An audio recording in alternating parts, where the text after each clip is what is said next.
오늘 말씀은 누가복음 20장 1절부터 18절입니다. 예수께서 어느 날 성전에서 백성을 가르치시며 기쁜 소식을 전하고 계실 때 대제사장들과 율법학자들이 장로들과 함께 예수께 와서 말하였다. 당신은 무슨 권한으로 이런 일을 합니까? 누가 이런 권한을 당신에게 주었습니까? 어디 우리에게 말해 보십시오. 예수께서 그들에게 대답하셨다. 나도 너희에게 한 가지 물어보겠으니 나에게 대답해 보아라. 요한의 세례가 하늘에서 난 것이냐 사람에게서 난 것이냐? 그들은 자기들끼리 의논하면서 말하였다. 하늘에서 났다고 말하면 어찌하여 그를 믿지 않았느냐고 할 것이요, 사람에게서 났다고 말하면 온 백성이 요한을 예언자로 믿고 있으니 그들이 우리를 돌로 칠 것이다. 그래서 그들은 요한의 세례가 어디에서 났는지를 모른다고 대답하였다. 예수께서 그들에게 말씀하셨다. 나도 무슨 권한으로 이런 일을 하는지를 너희에게 말하지 않겠다. 예수께서 백성에게 이 비유를 말씀하셨다. 어떤 사람이 포도원을 만들어서 농부들에게 새로 주고 오랫동안 멀리 떠나 있었다. 포도를 거둘 때가 되어서 포도원 주인은 포도원 소출 가운데서 얼마를 소장료로 받아오게 하려고 종 하나를 농부들에게 보냈다. 그런데 농부들은 그 종을 때리고 빈손으로 돌려보냈다. 주인은 다른 종을 보냈다. 그랬더니 그들은 그 종도 때리고 모욕하고 빈손으로 돌려보냈다. 그래서 주인이 다시 세 번째 종을 보냈더니 그들은 이 종에게도 상처를 입혀서 내쫓았다. 그래서 포도원 주인은 말하였다.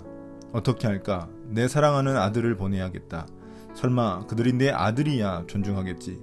그러나 농부들은 그를 보고서 서로 의논하며 말하였다. 이 사람은 상속자다. 그를 죽여버리자.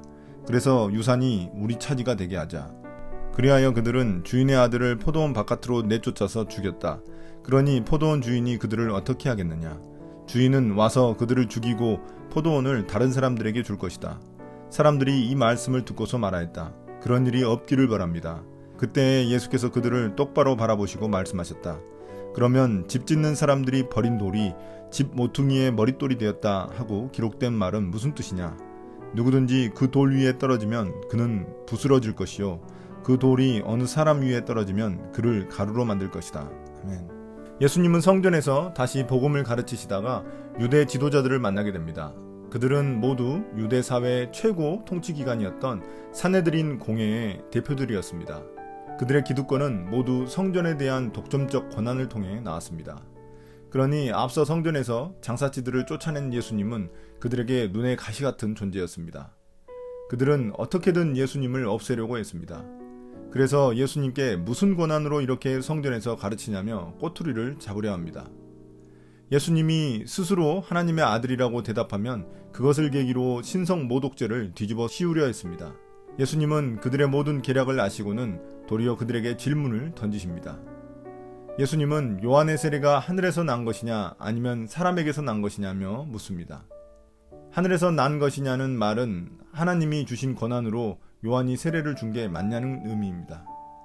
그렇다고 대답하면 왜 세례 요한의 가르침을 듣고 회개하지 않았느냐는 책망을 들을 수 있습니다. 그러면 그들은 세례 요한의 억울한 죽음을 방치한 도덕적 죄를 짓게 되는 셈입니다. 그렇다고 사람에게서 난 것이라고 말한다면 백성들에게 지탄을 받을 수 있습니다. 왜냐하면 백성들은 세례 요한을 예언자로서 인식하고 있었기 때문입니다. 결국 그들은 세례 요한의 권위에 대해서 아무 말도 할 수 없었습니다. 세례 요한의 권한에 대해서 그들이 모른다고 대답하니 예수님도 자신의 권한에 대해서 말하지 않겠다고 하셨습니다. 예수님은 충분히 대답을 하실 수 있으셨지만 그들의 의도를 알기에 대답하지 않겠다고 하신 것입니다. 그들이 세례 요한의 권한도 제대로 인정하지 못한다면 당연히 예수님의 권한도 인정하기 어려운 것이었습니다. 다음은 포도원 비유입니다. 이 비유는 앞서 예수님이 유대 지도자들에게 대답하지 않은 예수님의 권한의 출처와 앞으로 일어날 일을 예고하고 있습니다. 어떤 사람이 포도원을 만들었는데 농부들에게 세를 주고 먼 나라로 떠났습니다. 포도원 주인은 이제 때가 되어 그 포도원 농부들에게 세를 받기 위해 종들을 보냈습니다. 그런데 농부들은 종들을 때리고 모욕하고 빈손으로 보냈습니다.